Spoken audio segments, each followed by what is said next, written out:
Hello everyone, स्वागत है आप सभी का हमारे यूट्यूब चैनल मोटिवेशनल नीति क्लासेस में। दोस्तों, मध्यकालीन भारत के इतिहास के संदर्भ में हमने भारत पर मुस्लिम आक्रमण को पढ़ा। इसके बाद हमने दिल्ली सल्तनत शुरू की, जिसमें हमने गुलाम वंश को कवर किया।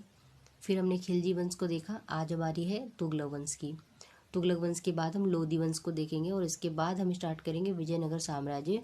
तो चलिए शुरू करते हैं। और अगर आपने हमारे पिछले जो वीडियोस नहीं देखे हैं तो डिस्क्रिप्शन में देखिए प्लेलिस्ट दिया है जीएस पॉइंटर के नाम से, जीएस पॉइंटर के नाम से, और आप वहां जाएं और उस प्लेलिस्ट को विजिट करें, जिसमें आपको साइंस के जिसमें फिजिक्स के वीडियोस मिलेंगे, इसके साथ एंशिएंट हिस्ट्री के वीडियोस मिलेंगे। और ये है हमारा मध्यकालीन भारत का इतिहास।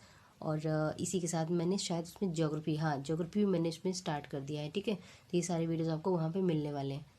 तो चलिए शुरू करते हैं आज का सेगमेंट। और तुगलक वंश, पहला प्रश्न है हमारा, अलाउद्दीन खिलजी का वह सेना अध्यक्ष जो तुगलक वंश का संस्थापक और प्रथम सुल्तान बना।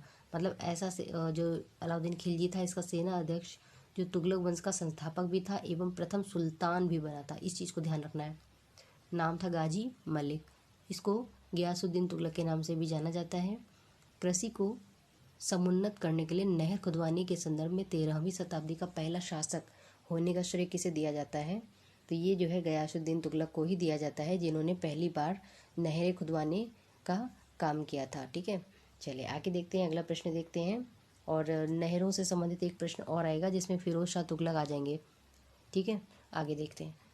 खिलजी वंश, लोधी वंश, दास वंश तथा तुगलक वंश में सबसे ज़्यादा समय तक देश में किसने राज किया? तो ये है तुगलक वंश। तुगलक वंश ने देश में सबसे ज़्यादा शासन किया।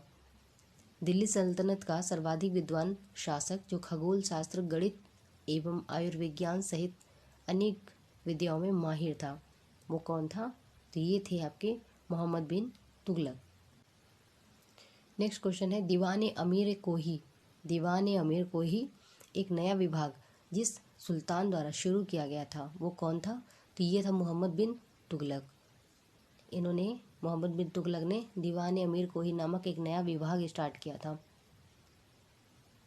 दिल्ली का सुल्तान जिसने एक पृथक कृषि विभाग की स्थापना की एवं फसल चक्र की योजना बनाई थी, तो ये भी जो है मोहम्मद बिन तुगलक ही थे। इन्होंने कृषि के क्षेत्र में काफ़ी काम किया था। तो ये हो गया इनका, एक अलग कृषि विभाग की स्थापना करवाई और फसल चक्र की योजना भी इन्होंने ही बनवाई थी। नेक्स्ट है, मोहम्मद बिन तुगलक अपनी राजधानी दिल्ली से कहाँ ले गया था? तो ये दौलताबाद ले गए थे। मोहम्मद बिन तुगलक दिल्ली से दौलताबाद राजधानी को लेके गए थे। भारत में सर्वप्रथम सांकेतिक मुद्रा का प्रचलन किसने शुरू किया था?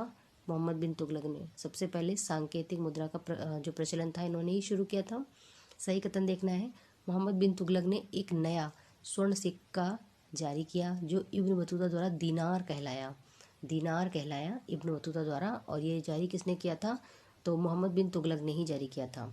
अगला प्रश्न है, मोहम्मद बिन तुगलक की प्रतीक मुद्रा योजना असफल सिद्ध हुई, क्यों? क्योंकि मुद्रा निर्गमन पर उचित नियंत्रण नहीं हो पाया।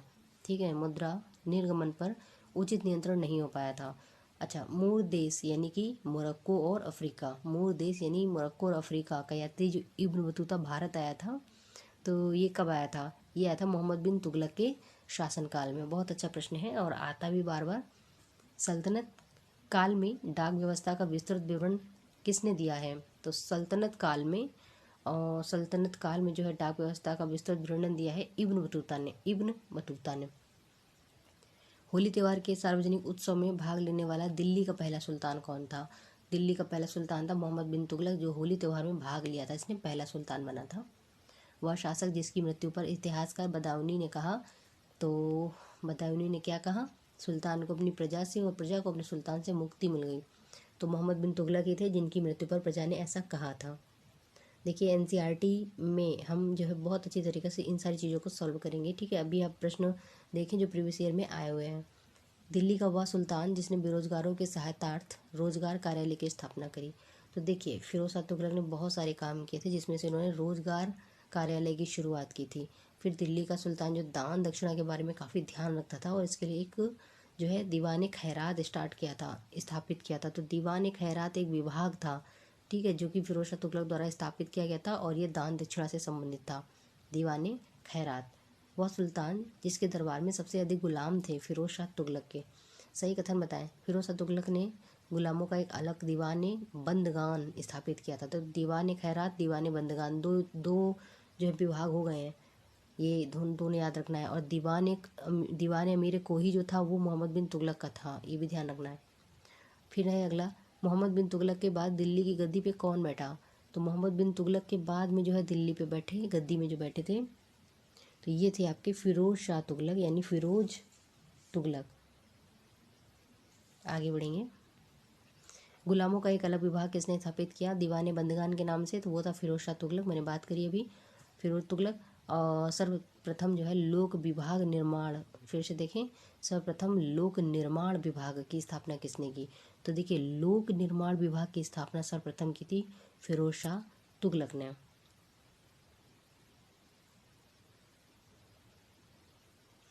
फिर नेक्स्ट क्वेश्चन देखेंगे। दिल्ली का वह सुल्तान जो भारत में नहरों के सबसे बड़े जाल का निर्माण करने के लिए जो है प्रसिद्ध हैं।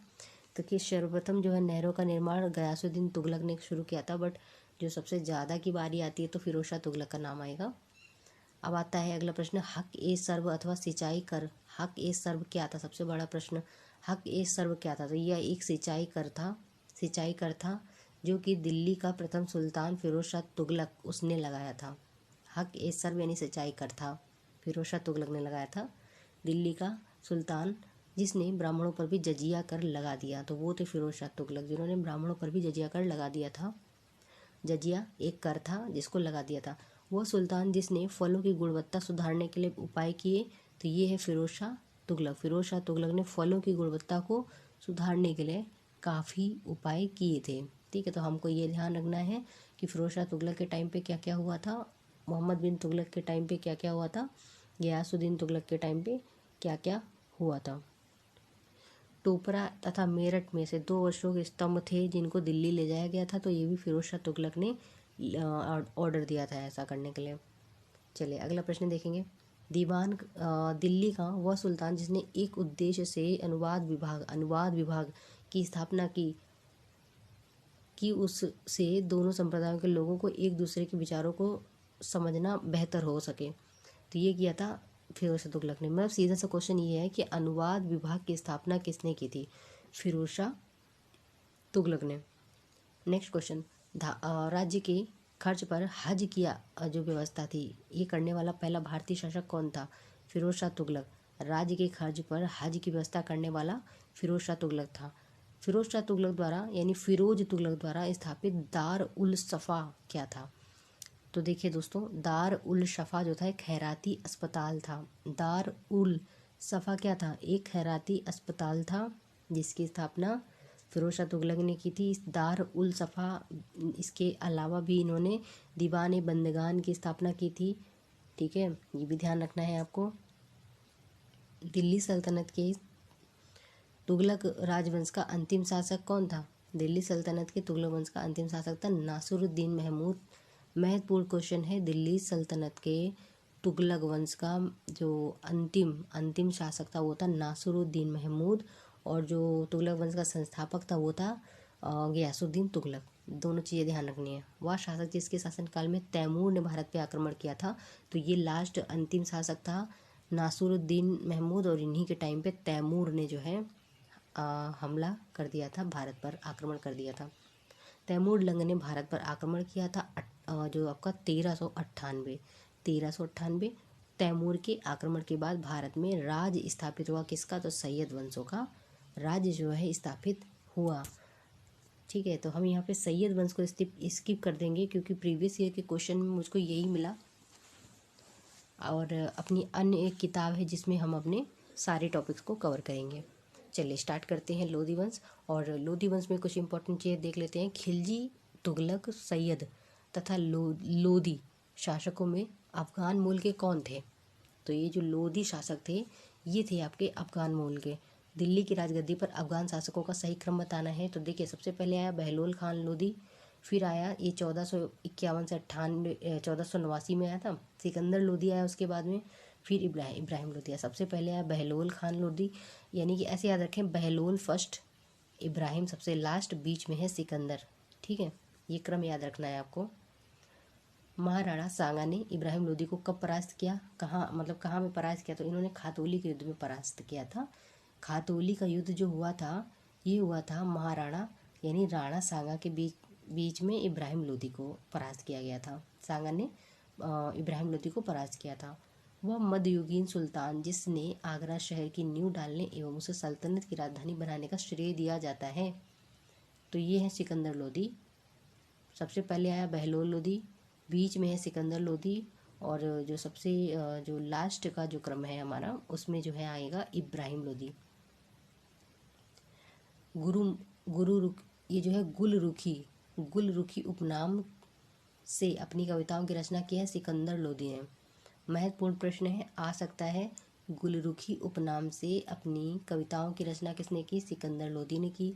अन्य के ऊपर कर समाप्त करने के लिए किसको जाना जाता है, तो अन्य के ऊपर कर समाप्त किया सिकंदर लोदी ने। अन्य के ऊपर से कर समाप्त किया सिकंदर लोदी ने। दिल्ली पर शासन करने वाले वंशों का सही क्रम बताना है, तो सबसे पहले आया गुलाम वंश, फिर खिलजी, फिर तुगलक, सैयद, सबसे अंत में लोदी, और सबसे लंबे समय तक शासक किया तुगलकों ने। ये चीज़ ध्यान रखनी है।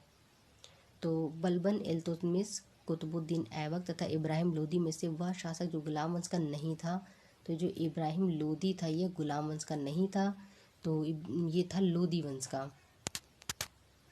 अगला टॉपिक है हमारा विजयनगर साम्राज्य, जिसको हम अगले वीडियो में कवर करने वाले हैं, और काफ़ी विस्तृत चर्चा जो है इस टॉपिक पे की जाएगी, और इसके बाद हम अपने अगले टॉपिक्स को कवर करेंगे। वीडियो पसंद आया तो लाइक करें, शेयर करें, दोस्तों के साथ सब्सक्राइब जरूर करें। अगर आप इस चैनल पे नए हैं तो चैनल को सब्सक्राइब जरूर करें। मिलते हैं अगले वीडियो में, तब तक के लिए जय हिंद।